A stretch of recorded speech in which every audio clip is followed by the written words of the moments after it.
would you want most as the face of your MLB franchise? That's what we are going to decide today. We're each going to give you a pitcher we want as the face of the franchise. Then we're going to give you a hitter we want as the face of the franchise. And we got some names that you might not expect. This is up next on the Bush League Bros. Roll the open. Now, certainly plenty of fanfare between these two brothers. Just complete Bush League. The little brother just trying to annoy big brother. If you look at it on the surface, it's Bush League. Something about that sticks in my craw. What's up, everybody? Welcome in to the Bush League Bros, partner of the House Call Sports. I am here with Taylor. My name is Matt, and today we are talking about who is your face of the franchise in the MLB. But before we get into that, please do us a favor and subscribe to the channel. That's us being the Bush League Bros, bros being brothers, because for those of you who do not know and who can't tell by the fact we look remarkably similar, we are in fact brothers, okay? And most the period definitely related. the period at the end of bros. And the period at the end of bros, very important, okay? Most definitely bros, we are related. We're bros. We're bros, okay? So even if you don't want to subscribe for us being brothers, subscribe for our mother, okay? Because that will most definitely make her even more happy than it will make us. So shout out to Deb and subscribe to the channel. Now, let's get into these faces of the franchise. Obviously, there's dozens of elite players in baseball for us to choose from. Some of them a little bit more older, established Hall of Fame type players, and some younger, extremely talented Hall of Fame ceiling ballers. So what we wanted to do today is decide if we're starting our franchise, who would we want to be the face of it? So we're going to do both a hitter and a pitcher, and we're going to start with the pitcher. So Taylor, tell me, which pitcher would you want as the face of your franchise? Yeah, so I kind of tackled this thinking, if you're looking to find the face of your franchise, you got to look at more than just tools and talent. You have to look at personality. Facts. How are they going to handle pressure?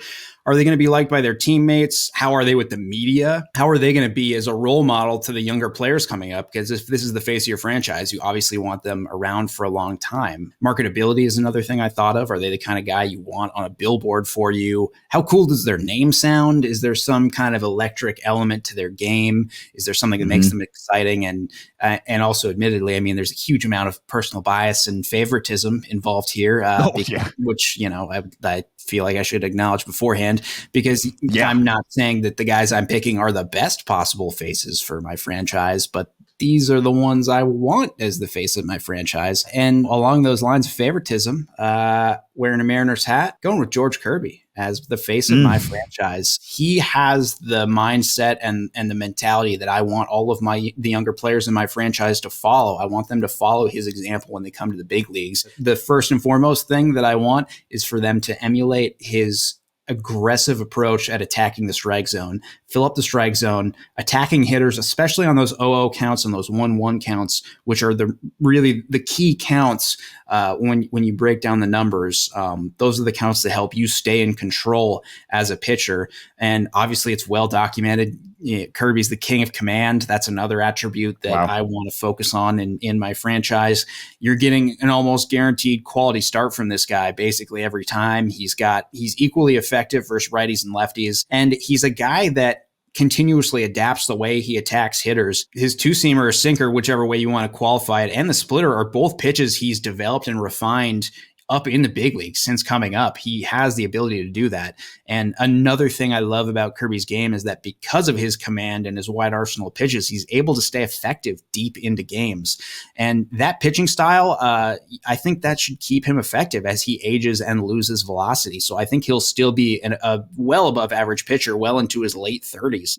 I say this kind of lightheartedly, but he threw Corey Seager an absolutely filthy knuckleball. So for all we know, George Kirby is going to throw 95 until he's 40, and then he's got 5 more years on the tail end of that as a knuckleballer. I say that jokingly, but you saw that knuckleball. That was real. That was some real stuff. I also find Kirby to be a really marketable player. He's got that kind of tall, lanky build, which I think just makes him a little bit easier to root for kind of like the everyman. The big guys in the league right now are guys like Shohei Ohtani and Tyler Glass now, who have these Adonis type builds.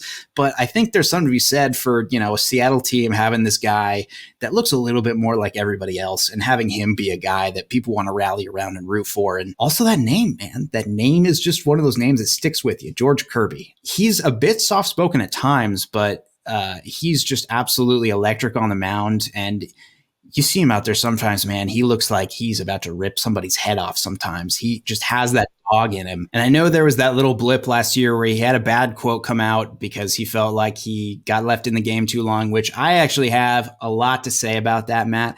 I'm going to save the big part of that rant for an episode of Limited Time Offerings where I actually go over a few of the at-bats against the Orioles in his complete game shutout that the Mariners ended up losing. The short version of that rant is, if you think that one bad quote is representative of George Kirby as a competitor, then you are sorely mistaken, and you have clearly not watched George Kirby pitch very much. And looking right at you, Ben Verlander, Jared Weaver, Mark Mulder, and Roger Clemens, they immediately saw George Kirby's quote. He felt like he got left in the game too long, and they immediately were like, wow, this guy is a pussy. I have a lot of problems with that. And it's obvious that those guys have never watched him pitch. Well, real quick, obviously what they said is my beef. I also have beef with the fact that we're mentioning Ben Verlander before Mark Mulder and Roger Clemens, and Jared Weaver.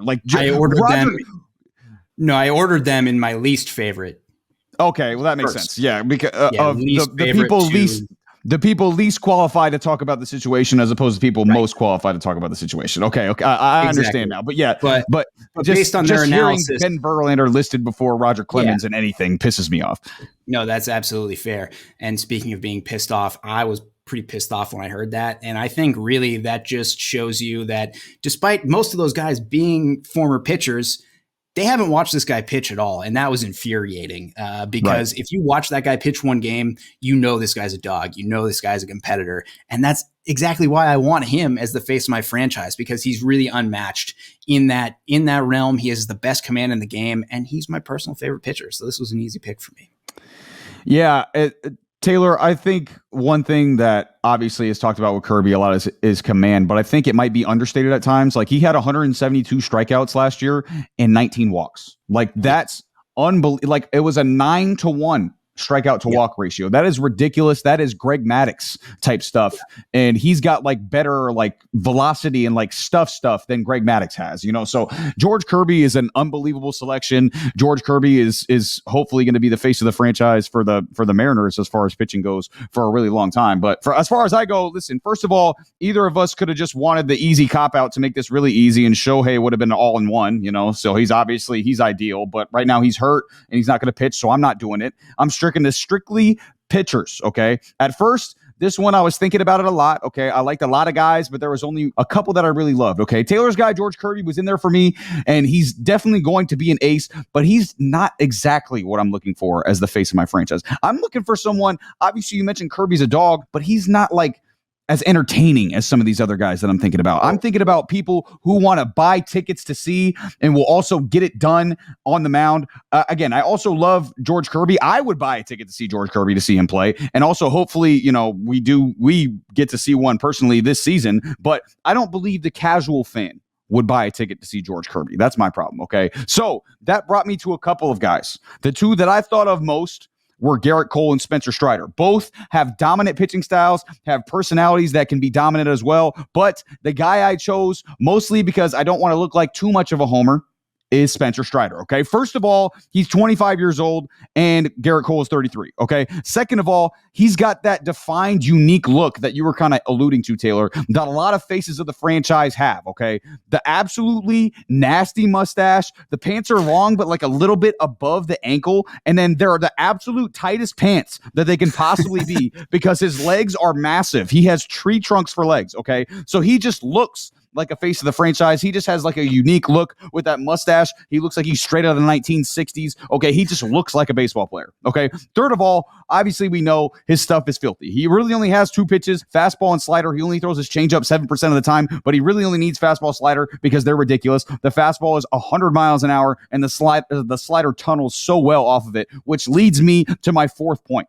the production as well. This guy is on a historic strikeout pace to this point in his career. Last year, he broke John Smolt's single-season franchise record for strikeouts in a season. He's been the fastest ever innings-wise to reach all of the major strikeout thresholds he's gotten so far, besting Randy Johnson in all of those. And also only the aforementioned Gerrit Cole in 2019 is the only pitcher qualified with a better Ks per nine than Strider had in a single season last year. Gerrit Cole was 13.8 in 2019, and Strider was 13.5 last year. And he got very unlucky last year with a lot of his expected numbers. So I think he's due for a huge year this year. If you want to talk about look, personality stuff, and production, that makes somebody great on the field and sells tickets off of it. That is a box office pitcher. And I think that's why I am going to start my franchise with Spencer Strider, Taylor.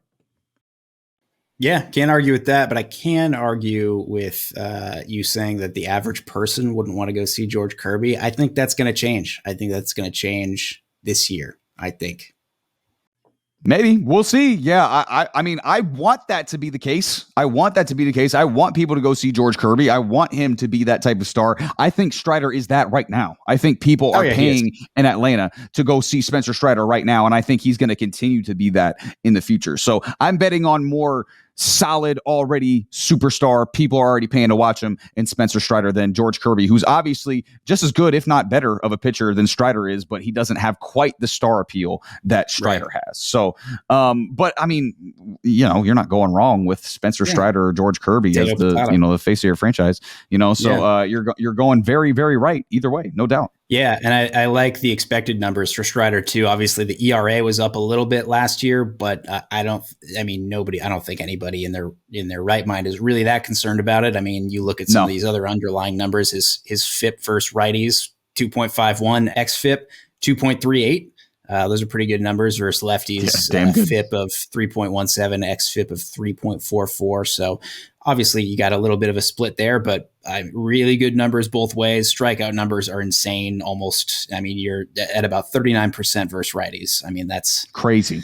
That's godly. That's like kind of hard to even imagine. But I think we're going to see another huge season from him. I think so too. Yeah, he's an absolute monster. We'll get to our Cy Young and award predictions in a few weeks. When we get closer to the season, but I think both of these guys are going to be firmly on our boards as far as guys who are in the running for the Cy Youngs in their respective leagues. But let's transition, Taylor. Now let's go to the hitter as we want as the face of our franchise. And again, there's a lot of options here, a lot of great ones. But Taylor, you can only choose one, bro. Which hitter would you want most as the face of your franchise? This was so easy for me. Same. This is also just a really biased, a lot of favoritism here. It's Corbin Carroll. I can almost guarantee you there's some kid that would be out there like screaming at me at the top of his lungs for taking Corbin Carroll over like Fernando Tatis Jr. And I would understand, while Tatis is an undeniable superstar, he's already had a ton of off-field issues, with the PEDs and the motorcycles and such. I'm not going to have to worry about that stuff with Corbin Carroll because he's about as mature as a 23-year-old as you're going to find anywhere. And ultimately, it's that maturity combined with his skill set that sell me on him as the face of my franchise. We've already seen that maturity in some really big moments. In particular, in Game 7 of the NLCS, there was an at-bat versus Jose Alvarado that I was really impressed with. There was runners on second and third, one out. He ends up working a sac fly out of that situation, not trying to do too much, getting the ball into the outfield. Do you have something, man? Are you doing a limited time offerings on that one, by the way, Taylor? I was just about to say that. Yeah, there's going to be a limited time offerings episode on that at some point in the future. Stay tuned.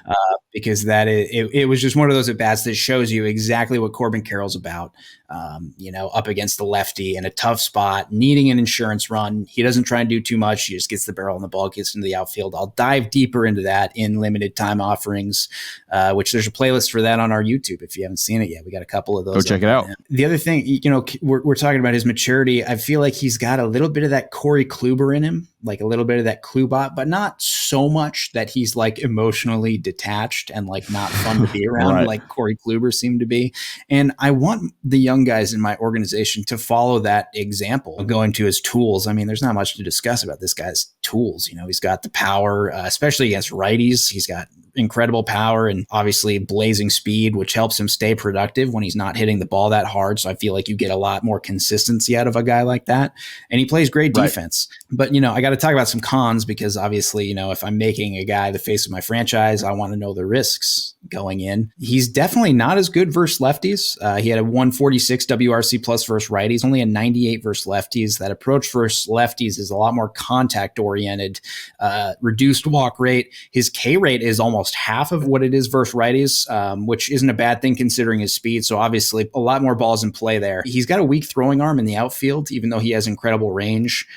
So that is a little bit of a risk with him. And he also already has a surgically repaired right shoulder because he suffered a torn labrum on a swing in 2021, and he missed the entire year. And we saw that injury flare up in the second half of last year's season, and we saw his isolated power drop from 260 to 175 from the first half to the second half. So that is a concern of mine. But for a guy like Carroll, I'm happy to take on those risks in exchange for a super mature player with just, incredible upside, especially if he can tap into a little bit more power versus lefties.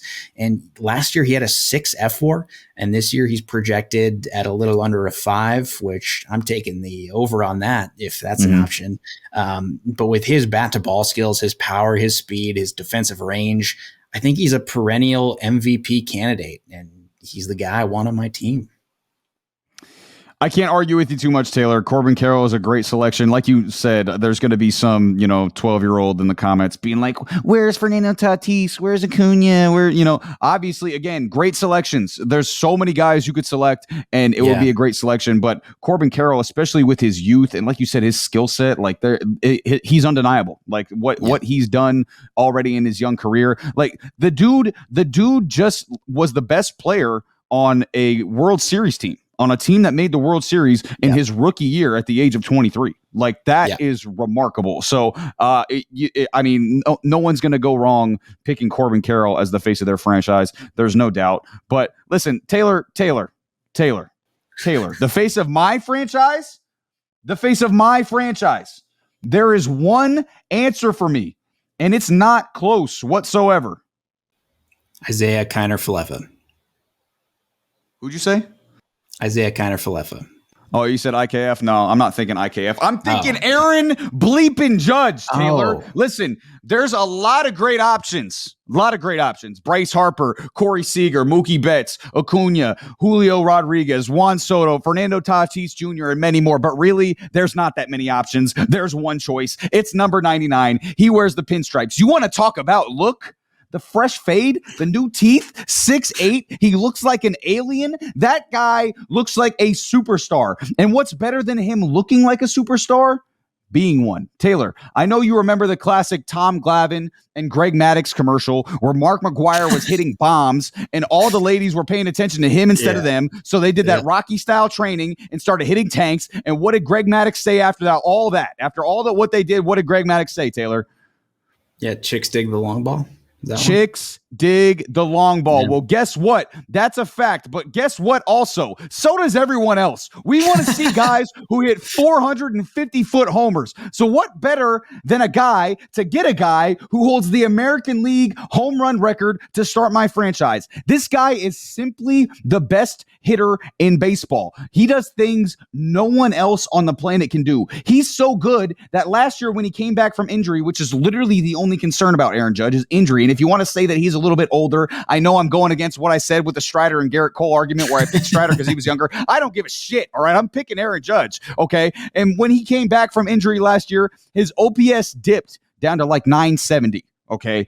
And I remember there was real dialogue about, damn, this guy is struggling. What's going on with Aaron Judge? Well, he was still better at the plate than everyone but like 3 guys. Okay. He's one of the greatest power hitters of all time already. And oh, by the way, I mentioned he's 6'8", and he's going to be playing center field for the New York Yankees this year. He is one of the best athletes in the world in any sport. Okay. Plus, he sells tickets. There's literally a whole section in right field of Yankee Stadium called the Judge's Chambers. Okay. He's got got that charisma. Also, he should be a 2-time league MVP since Altuve stole that one in 2017. Also, he's literally the off-field MVP because he won the 2023 Roberto Clemente Award. Might be the best guy in baseball too. So for as many options as there is, there's not that many options. It's Aaron bleeping Judge, Taylor. Aaron Judge. Yeah, again, can't really argue with you there. I mean, the only concern is durability and injury, which is, that's a well-documented thing. So I guess my question for you would be, if Judge is the face of your franchise at 31 years old, where are you playing him?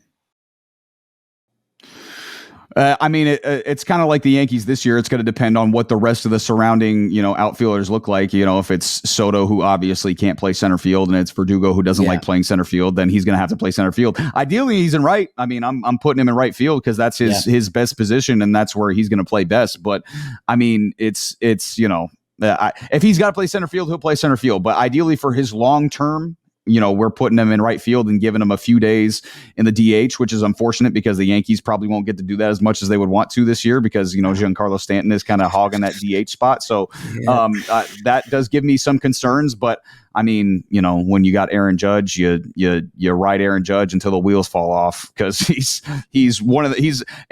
since I've really been following baseball, he's the best power hitter that I've ever seen. Like, I wasn't really alive for the Barry Bonds era, like I was, but I wasn't really aware of what was going on. Like, Aaron Judge is the best power hitter that I've ever seen. And if I'm starting a franchise and I want to sell tickets and I want to win games, I'm starting with the best power hitter I've ever seen, and that's Aaron Judge. Yeah, for sure. I mean, I'm looking at his numbers right now. 305 career isolated power. That's pretty good. Almost every year he's hovering around that 150 WRC plus range. So pretty much consistently 50% better than your average hitter in the league.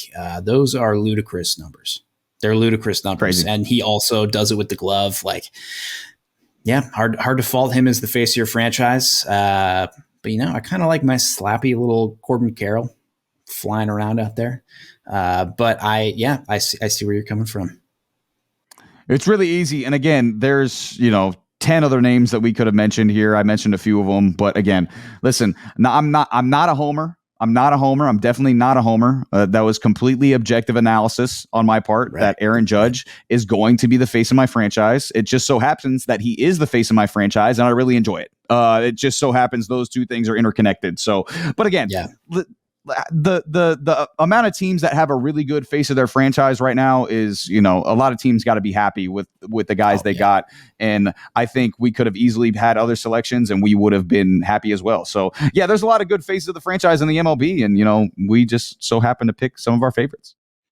Yeah, Logan Webb was another one that was up there for me because he's just, he's been a workhorse. He's been super consistent. He's also a really cool guy. I've seen some interviews with him when he's just really chill. So he was another one that was up there for me. Yeah, on the offensive side, honestly, Tatis was up there for me too. I'm really high on Tatis this year. He's going into this year more determined than ever. He has a lot to prove. He's going to be kind of that singular star in San Diego now, as opposed to last year where it was kind of a crowded sardine-packed package of egos, and now he's going to be the one that's going to get to shine. He's going to be fully healthy, and some of the quotes he's put out, man, he is expecting history from himself, and I think he's going to do some big things. So he's also would have been a very easy pick for me, but due to the off-field issues and the fact that I just really like Corbin Carroll a lot more all around, I went with Carroll, but yeah, a lot of good guys on the offensive side too. Taylor, I want to get your quick thoughts on Tatis because he's got some really good MVP odds. Have you placed a bet on him winning the MVP this year? It's funny you ask because I did earlier. He's actually the one in the NL that I think I have the most units on. I got him at plus 1,400 a couple months ago, and then just a few days ago, I added another little sprinkle in at plus 1,000. I put another half unit on him, just because I looked at more of his numbers and looked at some of the quotes he's been putting out and was like, man, okay, you're selling me. This is a big year for MVP futures because Shohei is going to wreck it when he starts pitching. He's going to be back next year. Yeah. So one of those leagues, it's like you any MVP futures bet you put down, you're basically betting. The first bet is that Shohei is not going to be healthy because otherwise no one else is going to win it. And then the second bet is who's going to win MVP. So you kind of have two layers of things to bet there. So this is a big year for MVP futures. So I'm trying to take advantage of it while I can. No doubt. And you talked about it with Tatis's numbers. If you haven't seen Tatis's numbers or you think he's overrated or whatever the case may be, like go to his baseball reference and you'll see the only reason he hasn't won an MVP yet is because he hasn't been playing full seasons. Like his numbers when he's on the field are, top of the line, like top 5 player MVP type numbers always, so he is a ridiculously good baseball player that I think a lot of that gets overshadowed because of the personality, but that guy can play, dude. Like, do not sleep on him. Yeah, and he's coming into this year a lot more mature. That's the big thing that he's been talking about is like, I need to be smarter with my decisions so I can stay on the field. That's his, and he seems very, very determined. He was disappointed that he let his team down last year. He recognized the mistakes that he's made in the past have affected his teammates, and he's actively done stuff to change that. And his floor is a 30-30 season, and his ceiling is whatever he wants it to be. Honestly, like he's already won a platinum glove. He's got 50 home run power easily.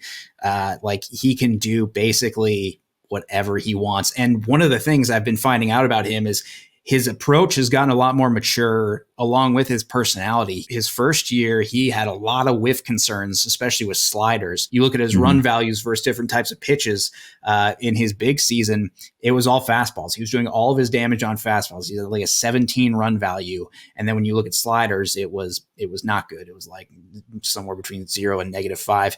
And then you look at the way that's changed since then, a lot less whiff on sliders, a lot better batting average on sliders, more hard hits on sliders. So he's actively finding his weaknesses and making adjustments. And his K rate went down from last year. So there's a lot less swing and miss. He's hitting the ball at the middle more, which is a big thing that sold me. It's just all these little signs that he's developing a more advanced approach at the plate.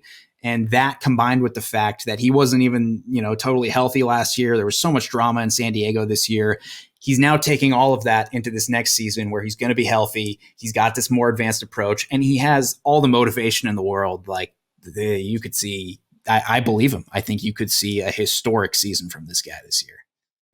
When I was in college in 2019, we got the amazing opportunity to go to Padres spring training in I believe it was Peoria. I don't remember which city in Arizona it was, but we got to go to spring training, and that was when Tatis was a rookie coming up. He was the number 1 prospect in baseball, and I got to be on the field watching him hit BP like the turtle on the field. I was right behind the turtle watching him hit BP, and Hunter Renfroe was there too, and Hunter Renfroe hits some of the furthest balls that I've ever seen in my life.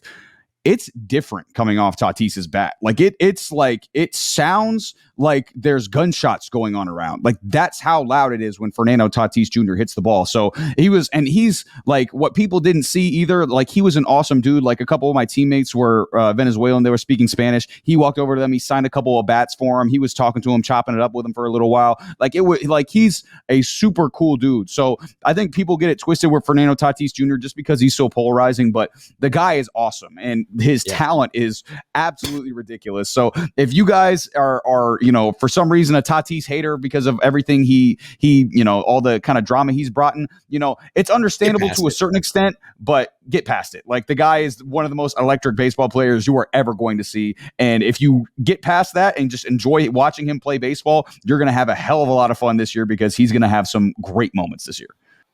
Yeah. And I think that's the thing for me is like, I have a hard time rooting for some of the polarizing guys like that. But when they recognize they've made mistakes and they actively do things to change those behaviors, that's when I start rooting for them even more than some of the other players I like. Like it totally flips for me. It's like, oh no, like they're trying to make themselves better. They recognized that they made mistakes. Relatability.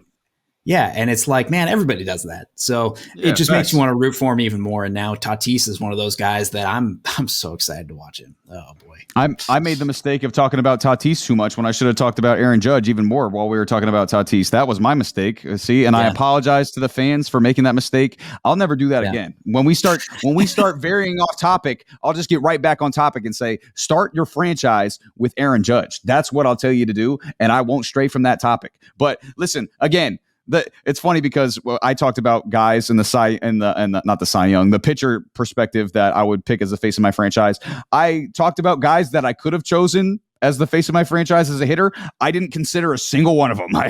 I just said Aaron Judge is the face of my franchise, and that is it. Even though there's a ton of great faces of the franchise, like we just mentioned, Tatis would be a great one, but Julio, I'm picking Aaron Judge, Taylor. Julio would be a great one. He was high up on my list too, but I was like, man, I can't take two Mariners. That would be. That's why I did with the Yankees. That's too much. I can't pick Cole and Judge. Like that would just be like Homer Central there, you know. So, but yeah, like we talked about, tons of great faces to the franchise here in the NBA. Bobby Witt Jr. NBA, dude. Bobby Witt. Yeah, Bobby Witt Jr. Like he was. I mean, him and Julio were tied for me at the second tier, which was just this far behind Corbin Carroll. I mean, any of those guys, I'm stoked. Yeah, you're 100% stoked. Like you mentioned, Bobby Witt Jr. I mean, you want to talk MVP potential. However old, what is he, 23, 24? Yeah, Bobby Witt's got that same MVP potential, I think, as Tatis.